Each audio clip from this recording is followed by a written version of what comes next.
right, guys, what's going on? Good afternoon. Figure I'd do things a little different today and actually do a little face-to-face Q&A, as you will. Kind of put a face to the voice because there are several people that have liked the page and watched the video that I have not met before, people from other states, other departments. Um, if it's your first time tuning in, thank you. My name's Tanner. Once again, I'm a paramedic firefighter for Marion County Fire Rescue for about the past almost 6.5 years now. And along those 6.5 years, I've dealt with many issues regarding mental health and substance abuse. Just a quick little introduction once more. I've been sober almost 14 months now. Got sober September 13th of 2019. I went to treatment at the IAFF Center of Excellence in Maryland and have been sober ever since. So we'll just jump right into a Q&A real quick. I don't got a whole lot. It should be no more than 10, 15 minutes. But here we go. So the first question, how long have I been sober? Once again, my sober date was September 13th of 2019. I looked at my little app. So it puts me at 411 days right now. The longest I'd had sober before this was a brief period from 2012 to 2014. I had almost 2 years. But since then, my dynamics have kind of changed. My life dynamics. Back then, I didn't have children. I didn't have a job. I wasn't a firefighter. I was dating my now wife. Yeah, and just things were a little different. I didn't really have much of a reason to get sober, other than the fact that people told me I should. I was pretty just convinced that I was just partying a little too much, and I hadn't really hit a rock bottom like people talk about. But next question. What were your reasons for getting sober? So that's actually a really good question. I've tried to get sober for many reasons throughout the years. Obviously, like I just mentioned, I've tried getting sober for other people, or just because other people had told me I should. I had no, how do I say? I had no personal reason. Back then, I'm still pretty young. I'm 31, but at let's see, 2012, I was almost 23. At 22 years old, you don't really have many repercussions unless you've been involved with like the legal system or whatnot, which I, knock on wood, thank God, have never been involved with except for like a brief stint. Actually, funny story. So I'll go off on a little bit of a side tangent here. In eighth grade, I brought pot to school, and I got a 10-day suspension, and got put into something called teen court for that, and it's since been expunged off my record. So no really repercussions from that. But I will say this, I've tried getting sober for my job. I've tried getting sober for my wife, for my children, and as grim as it sounds, that stuff never worked, right? I never was sick and tired of being sick and tired. I had always carried reservations, always convinced myself that I was just going through a phase, and that I just had some life shit happening, and that once that all passed, I'd be able to use or drink like a normal person. As crazy as that sounds, that's an addict's mindset. But this time around, I will say I did have a little bit of repercussion. I did have a case open with the DCF because of my drug use, and wasn't able to see my children until I completed a treatment program. That being said, if that was my only reason for getting sober, I guarantee I wouldn't be sober today, or experiencing the peace that I have in my life. So I was convinced at the end that my family and everybody else would be better off without me, whether that be alive or dead.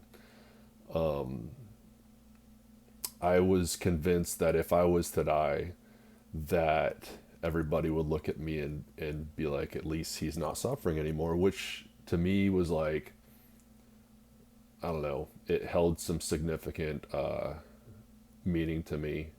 And I looked at myself through others' eyes. I attempted to.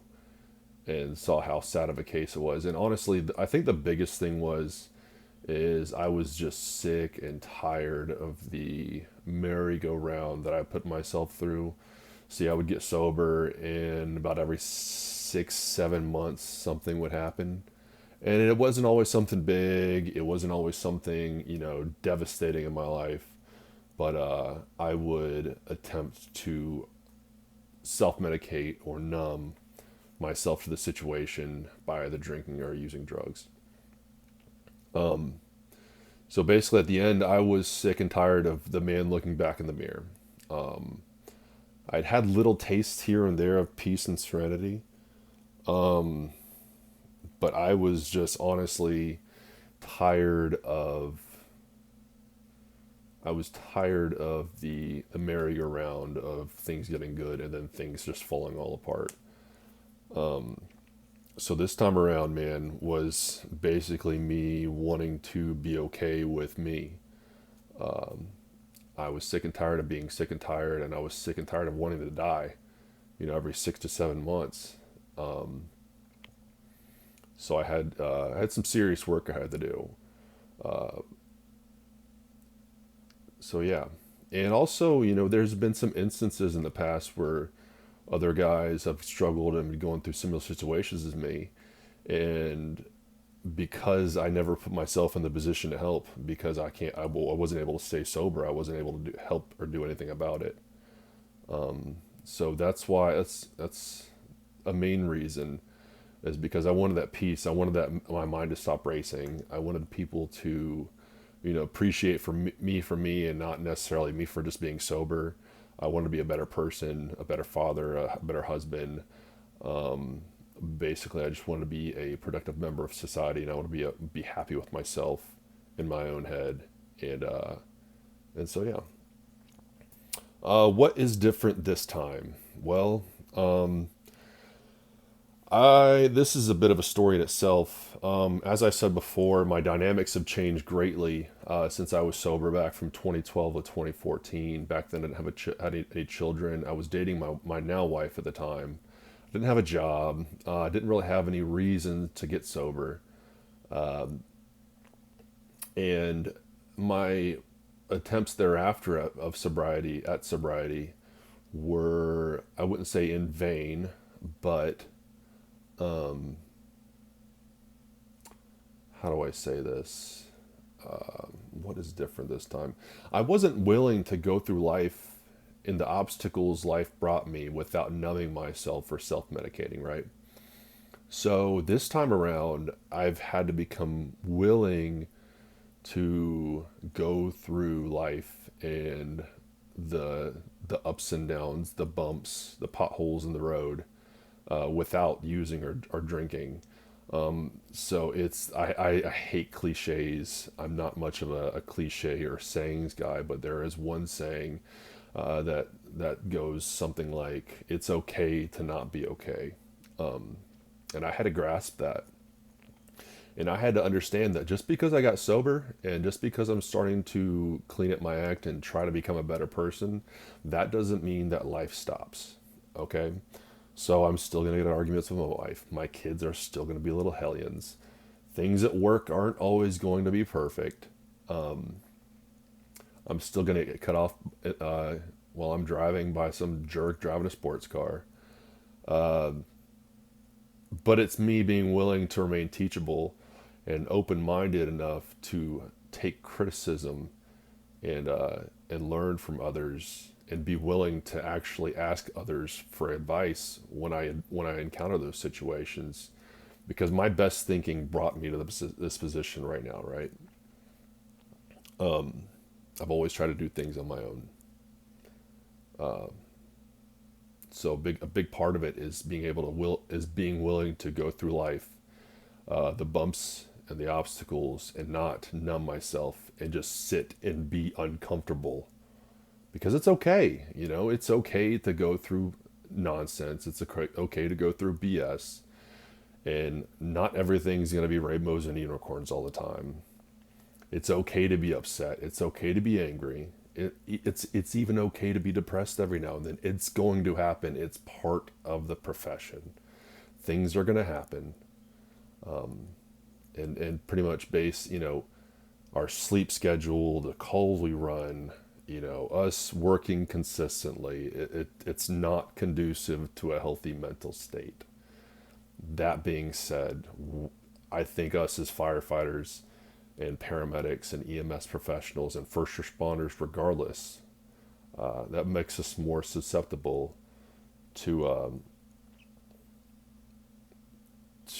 depression, to I guess kind of bipolar mood swings. But it's being willing to be able to it's being willing to sit in those uncomfortable moments and understand and ask yourself, what do I have to do to not only get myself out, but to try and make sure that this doesn't happen again? Or when I see this happening again next time, what can I do to slow down or mitigate the situation, so it doesn't reach, an extreme climax, as we let it go sometimes. So yeah. Next question: what are your opinions on the stigma surrounding mental health and addiction in the fire service? I wouldn't necessarily say there's a stigma. I would more so say that it is more of an unspoken topic that a lot of people go through. I think today it's more prevalent and more spoken about than it has been in the past.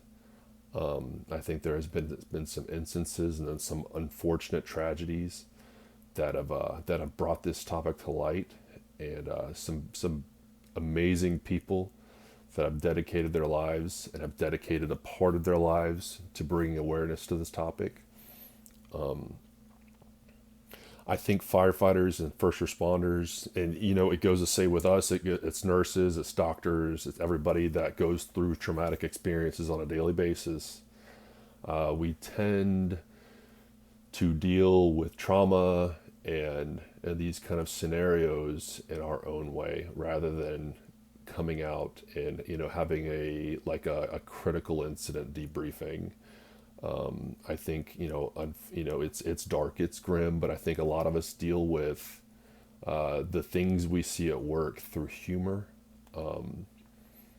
and whether it be overextending ourselves in different areas of our lives, whether that mean exercise or a side job or hobbies or whatnot. We'll take care of ourselves in those areas, but we'll neglect ourselves mentally, spiritually, and emotionally. So that being said, I think it's something that absolutely needs to be addressed.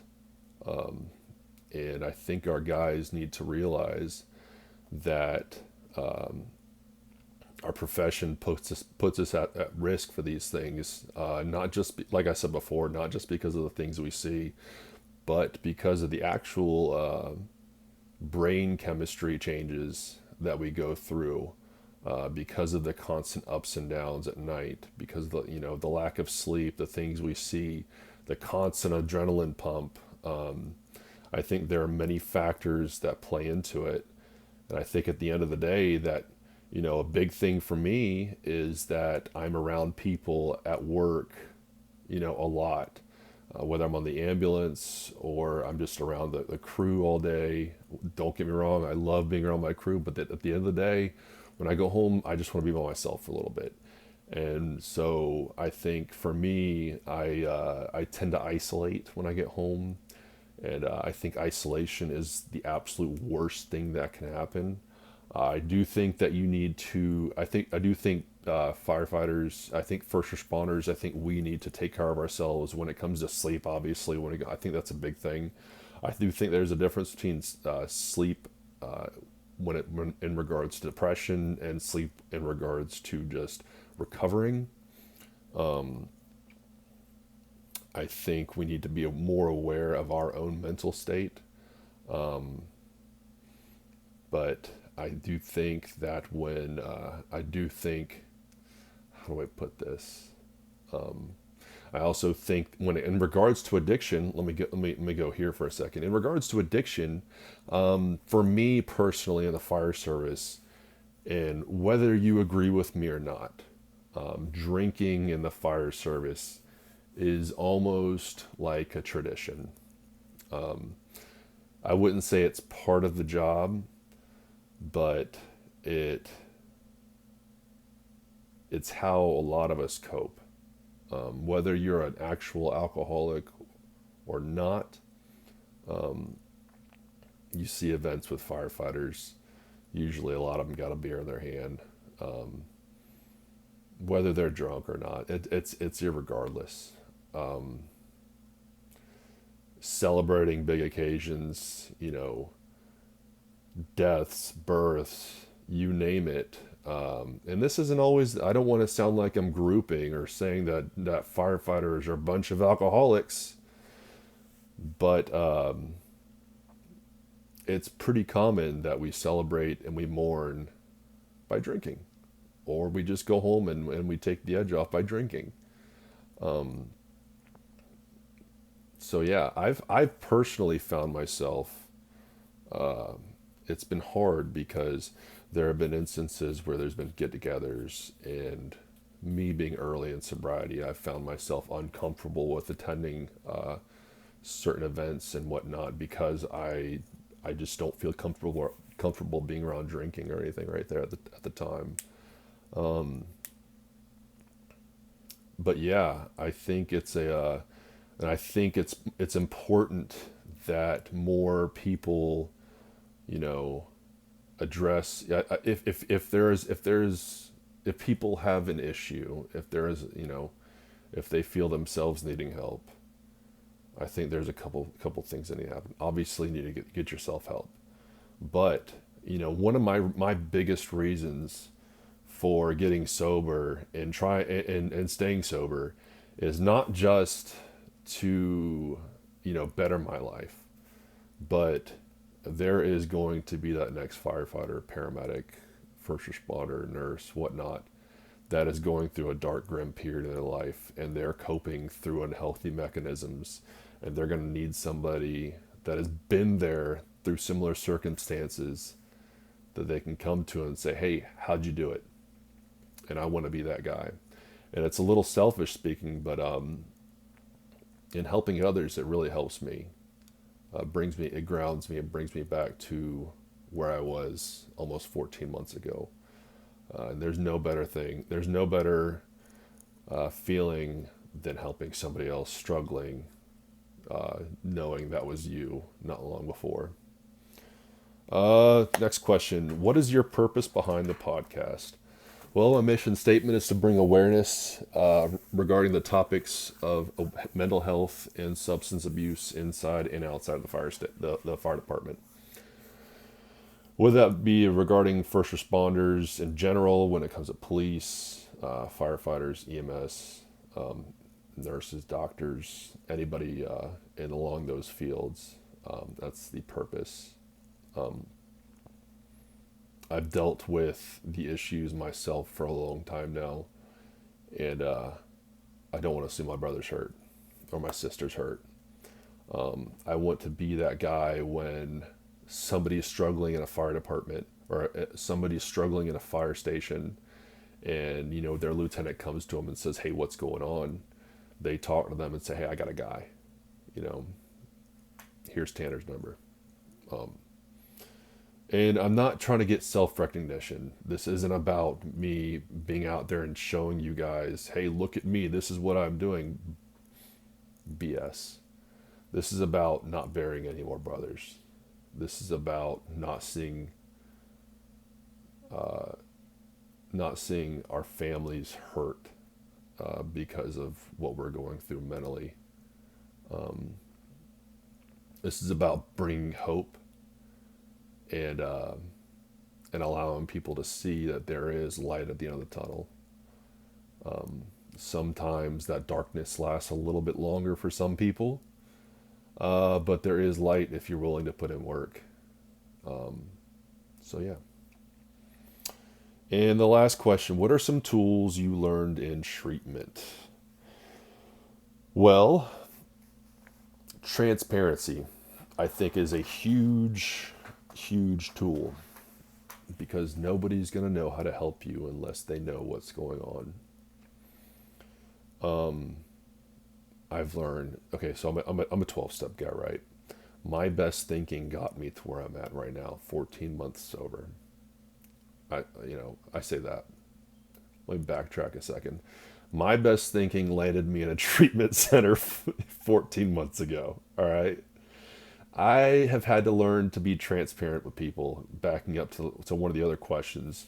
When I'm going through life on life's terms in sobriety, I've got to be willing to be transparent with people that have gone through similar situations or been sober longer than me and know better and can provide me with some guidance and advice on these situations coming from an outsider's perspective.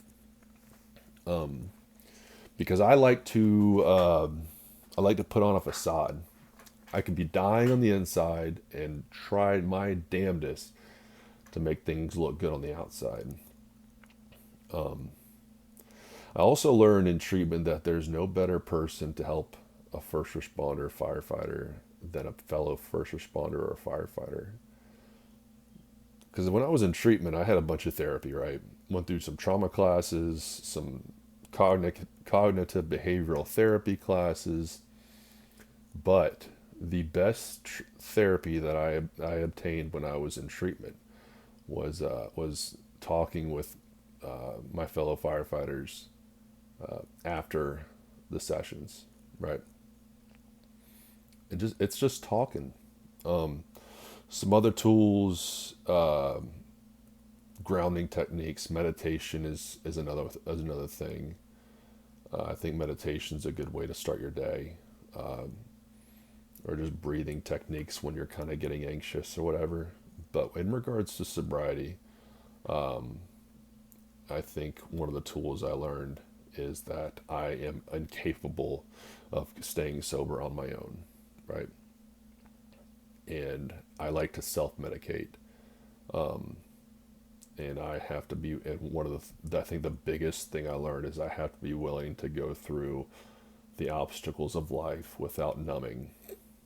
I have to be willing to be sad, to be angry, to be depressed.